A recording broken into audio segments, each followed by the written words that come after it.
ആദിലയോടും നൂറയോടും അനീഷ് പറഞ്ഞത് ഭയങ്കര വലിയൊരു തെറ്റ് തന്നെയാണ്. അതൊരിക്കലും പൊറുക്കാൻ പറ്റുന്നൊരു സാധനമല്ല. അതിന് വാണിംഗ് ഇന്നത്തെ എപ്പിസോഡിൽ കിട്ടുന്നുണ്ടോ?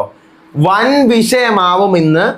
അനീഷ് പെടുകയും ചെയ്യും. ലാലേട്ടൻ ഭയങ്കര കട്ട കരിപ്പോടെ ആ വിഷയത്തെക്കുറിച്ച് ചോദിച്ചിരിക്കുകയാണ്. എന്താണ് സംഭവം? ഒരു പ്രൊമോ വന്നിട്ടുണ്ട്. പ്രൊമോക്കകത്താണ് ഇതിനെപ്പറ്റി ഉള്ളത്. അതിൻ്റെ യഥാസ്ഥിതി എന്താണ് പറയാം. Welcome back to Ansif moonlight media. I am Ansif. Video ആദ്യമായിട്ട് കാണുന്നവർ ചാനൽ സബ്സ്ക്രൈബ് ചെയ്യണം, ലൈക്ക് ചെയ്യണം, ഷെയർ ചെയ്യണം. നിങ്ങളുടെ അഭിപ്രായങ്ങൾ മസ്റ്റാണ് താഴെ കമന്റ് ചെയ്യണം. ഇതുപോലത്തെ ബിഗ് ബോസിന്റെ അപ്ഡേറ്റ്സിനും റിവ്യൂസിനും ഒക്കെ ആയിട്ട് ഇപ്പം തന്നെ നമ്മുടെ FB പേജും ഇൻസ്റ്റാ പേജും മറക്കാതെ ഫോളോയും ചെയ്യണം. പ്രൊമോയാണ്. പ്രൊമോയിൽ ലാലേട്ടൻ വന്നിട്ട് ചോദിക്കുകയാണ് അനീഷിനെ കുറിച്ചുള്ള ഒപ്പീനിയൻ എല്ലാവരോടും ചോദിക്കുമ്പോഴത്തേക്കാണ് അപ്പാനി പറയുന്നത് ഈ 19 പേർക്കും അനീഷാണ് ഈ വീട്ടിലെ ഏറ്റവും വലിയ പ്രശ്നം. അപ്പോൾ പിന്നെ ഓരോരുത്തർക്കും ലാലേട്ടൻ ചോദിക്കുമല്ലോ എന്താണ് വിഷയങ്ങളെന്ന്. അപ്പോൾ ലാലേട്ടൻ പറഞ്ഞു എല്ലാവർക്കും ഈ പറഞ്ഞ പോലെ അനീഷിനെ കുറിച്ച് പരാതിയാണല്ലോ. ഫുൾ പരാതി പരാതി പരാതി പരാതി. പരാതിപ്പെട്ടിയും ലാലേട്ടൻ്റെ അടുത്ത് ഇരിപ്പുണ്ട്. എനിക്ക് തോന്നുന്നു അനീഷിനെ കുറിച്ച് എല്ലാവരും എഴുതിയിട്ട സാധനം ആയിരിക്കും മെയിൻ. അതിൽ നിന്നായിരിക്കും ഈ ടോപ്പിക്ക് തുടങ്ങുന്നത്. അപ്പോഴാണ് അഭിശ്രീ പറയുന്നത് ഈ പുള്ളി ഇവിടെ എപ്പോഴും പറയാറുണ്ട് നമ്മളെല്ലാം നികിഷ്ട ജീവികളെ പോലെയാണെന്ന്. നികിഷ്ട ജീവികളെ പോലെയാണ് നമ്മളെന്ന് ഈ അനീഷ് എപ്പോഴും പറയാറുണ്ട് എന്ന് പറഞ്ഞിട്ടുണ്ട്. പക്ഷെ അങ്ങനെ ഒരു വേർഡ് അനീഷ് യൂസ് ചെയ്ത് ഞാൻ കണ്ടിട്ടില്ല. ആക്ച്വലി അനീഷിനെ സപ്പോർട്ടൊന്നും ചെയ്യുന്നതല്ല, കണ്ടിട്ടില്ല. ചിലപ്പോൾ ഉണ്ടായിരിക്കാം. അപ്പോഴാണ് നമ്മുടെ ആദില നൂറ പറയുന്നത്. ആദില നൂറ ഇങ്ങനെ എഴുന്നേറ്റ് നിൽക്കുന്നു. ആദില ഇങ്ങനെ വിഷമിച്ച് നിൽക്കുകയാണ്. നൂറ ഇങ്ങനെ പോട്ടെ പോട്ടെ എന്നൊക്കെ പറഞ്ഞ് തട്ടി തട്ടി നിർത്തുന്നുണ്ട്.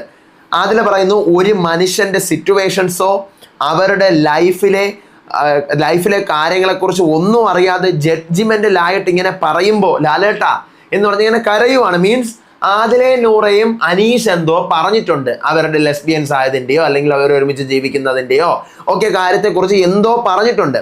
അപ്പോൾ ലാലേട്ടൻ അങ്ങനെ പറഞ്ഞു അനീഷേ? ഇല്ല ലാലേട്ടൻ, ഞാൻ അങ്ങനെ പറഞ്ഞിട്ടില്ല ലാലേട്ടൻ. അപ്പോൾ ലാലേട്ടൻ അനീഷിൻ്റെ വിവാഹമോചനത്തെക്കുറിച്ച് ഇവിടെ ഇരുന്ന് ആൾക്കാർ നമ്മൾ കോംപ്രമൈസ് ചെയ്ത് തരാമെന്ന് പറഞ്ഞു കഴിഞ്ഞാൽ നിങ്ങൾക്ക് എന്ത് മാനസികാവസ്ഥയായിരിക്കും?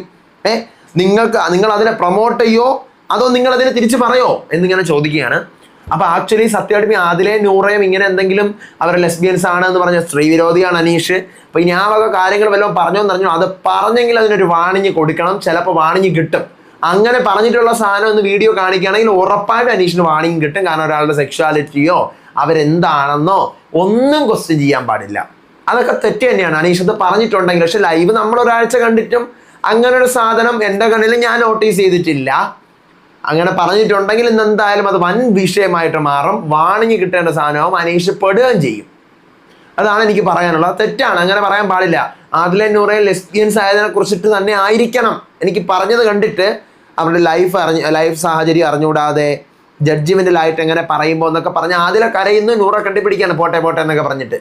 അപ്പം എന്തോ വിഷയം കാര്യമായിട്ടുണ്ട്. നമുക്ക് എന്തായാലും ഇന്നത്തെ എപ്പിസോഡിൽ കണ്ടറിയാം. അപ്പോൾ അടുത്ത വീഡിയോ ആയിട്ട് വരാം, അപ്ഡേറ്റ് ആയിട്ട് വരാം, എപ്പിസോഡിൻ്റെ റിവ്യൂ ആയിട്ട് വരാം. അതുവരേക്കും ബൈ.